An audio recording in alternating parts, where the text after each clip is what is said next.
Hello and welcome to this video on Koji, the secret sauce that makes sake possible. If you want to make sake, you need to understand Koji. Koji is the step that prepares rice to be fermented by releasing the starch and turning it into fermentable mono and disaccharides, and at worst, short polysaccharides accessible by enzymes from the yeast. That is, in order for yeast to ferment a useful amount of rice saccharides, and for it to be a strength on par with wine, the Koji, and importantly Aspergillus Oryzae, are absolutely essential. Now, this does bring us to what Koji is, why it is important, and what it is doing. The Koji is both a process or step in brewing sake, and it is also the mold that is added. Technically it's a mold, but strictly speaking that's not entirely accurate, so we'll call it such, but be aware that the associations, connotations, and prejudices to the word mold do not apply. The Koji-kin, or specifically, the Aspergillus Oryzae, is a mold that begins to break down the large, long and forking chains of starch that are present in rice. Without this, yeast will have a drastically limited ability to ferment, and therefore reduced alcohol content, flavour, and certainly far less effective use of the rice. The other noteworthy point is that, strictly speaking, a Koji is the final product, where before it is this, it is called a Koji-kin. Koji is not just used for sake, it can also be used in soybeans and more. The use of Koji is relatively straightforward. You begin quite simply by taking your Koji-kin, which is often a powdered form of this, and distributing it evenly over reasonably cool, but not cold, steamed rice. You want to keep this in a reasonably warm environment that's also humid for between 48 and 72 hours. What you're doing with this is very carefully trying to motivate your specific kind of mold, that Aspergillus Oryzae, to grow and effectively begin leaching into the rice, and this will allow you to begin breaking down the rice itself. Once it's completed, the rice will look somewhat moldy. Now, not the kind of unpleasant looking green mold necessarily. In fact, it can come in a number of colours, but what you'll find is that there should be a fine, almost a powdery mildew-like appearance over the rice, and it should even be producing a sweet aroma, if it's working extremely well. The most common description, or at least a criteria to judge when it's finished, is that each grain of rice should be able to have the appearance of being covered with white frost. Once you have your Koji completed effectively, we have to ask what it's doing and how's it breaking down each grain of rice and therefore the starch within. Let's assume that you're working with any standard Koji to start with. That is, nothing particularly important. Most of them will behave mostly the same, but we'll get into individual varieties, cultivars, and so on shortly. The spores sprinkled on top of the rice initially start by producing enzymes. These enzymes are absolutely essential for saccharification, that is, breakdown of saccharides. By doing this, you're able to take long branching saccharide chains, that is starch for the most part, and break it up into small sections. These small sections then get further broken up by more enzymes, typically amylases, and then in turn this gets broken up again by more different amylases. This leads to the production of glucose. Without these sugars, and particularly glucose, you cannot get a fermentation. But not just will it prevent fermentation, but it will also affect texture and flavour. The enzymes that are particularly important will be your alpha amylases, your beta amylases, and your glucoamylases. For the most part, Koji contains alpha amylases and glucoamylases. Without this, you will not get alcohol. Just remember that. The other effect you need to consider is that as the Aspergillus Oryzae, or your Koji, is being prepared, it will also be busy working producing other things, and not just your sugars. The sugars are important, but we're not making vodka, we're making sake or rice wine. As such, it's going to be very different than just what you'll get out of something like vodka, which is just alcohol. Your Koji will also be making a number of other products, but importantly we're talking about amino acids, and as a result of this, things like umami. There will also be a large amount of glutamate being one of the amino acids. An advantage of having high glutamate levels is that it adds a flavor to this. It's typically described as the fifth flavor, that being the savory flavor. But ultimately, how you want to define it's up to you, but just be aware that it has that major element to it, particularly as an important element of developing depth of flavor and the complexity of flavor.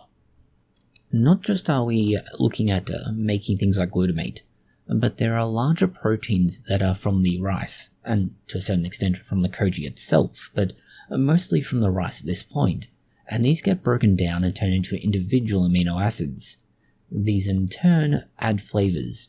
This is done via proteases and peptidases. Proteases work on protein, peptidases work on short links of amino acids to produce individual amino acids. This is a lot of where the, let's say, umami flavor will be produced from. But it's also worth pointing out that the reason why you limit the period at which you're producing your koji for is to reduce the amount of this in the total amount you end up brewing. Too much in the form of umami and you'll get a unwanted flavor. It'll be overwhelming, let's say. And oftentimes it's much like being a sommelier, a blender for a brewery, and all sorts of other things. You need to get used to understanding what, how, why, and in which quantities to do these things in order to get a good koji. For the most part, let's say, you can divide koji into two different categories, these being sohase and sukihase. Now, each of these is typically made in a fairly controlled way, and this is partly to ensure consistency, but also you are working with microbial organisms, you don't want to get it wrong. Arguably, your sohase style is the most common, and it's what we've been referring to so far. That's where you have the Aspergillus Oryzae growing all over the grain. Now, this is useful as it creates a whole load of enzymes, but it also adds vitamins from breaking down the rice and certainly from the fungi itself. This is useful, again, as it helps rather with a flavor and certainly gets the fermentation going much sooner and maintains it at a much better rate. The other style, the sukihase style, is rather different in that you have a limited amount of growth of your Aspergillus Oryzae. It's more like a speckling or spots all over the grain. Now, this does drastically reduce the activity of any enzymes, largely because, well, there aren't anywhere near as many. You don't have anywhere near as much of your koji, and because there's not as much koji, you can't get as much activity. It's fairly straightforward. As a result, and obviously so, you will affect your fermentation. This is useful if you're after a lighter flavored sake. This is a situation in which something like ginjo and daiginjo are often used. It's simply necessary to do this because you want a more, not necessarily subdued, but subtle flavor.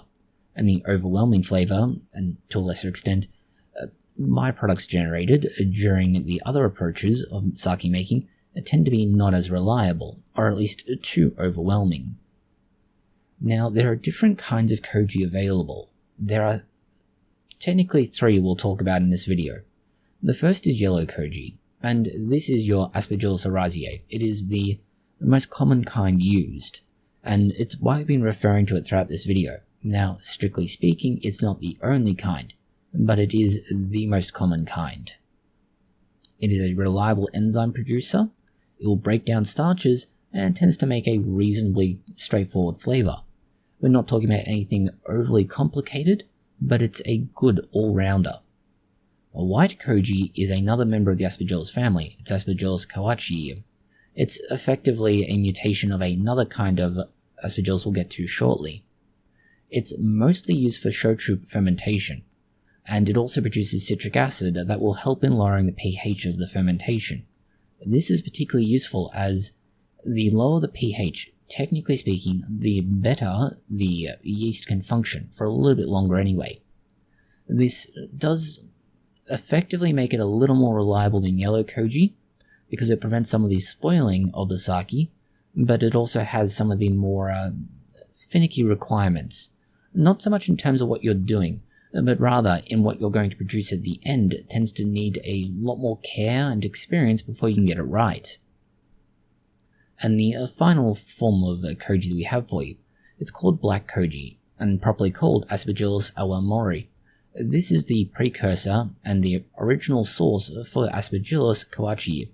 The Koji variant is effectively a mutant. It has mutated away and became its own weird thing.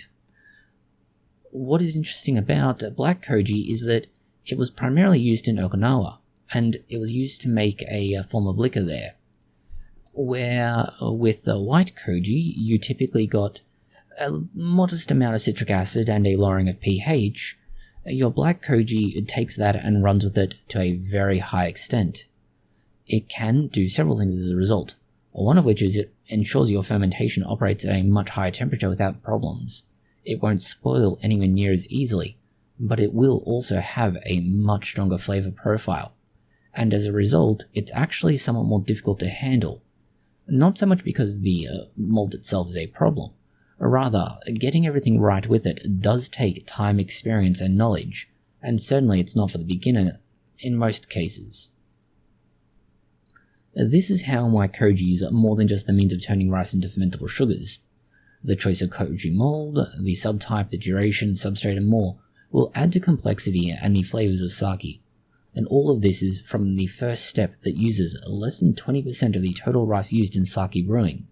There are many more things that can be done after this that will substantially alter the flavor and the end result of your sake, remembering that you only just started the process with this video. Thank you for watching this video. If you have found it interesting, consider liking, sharing, and subscribing. Please do post any comments, questions, or suggestions you have below.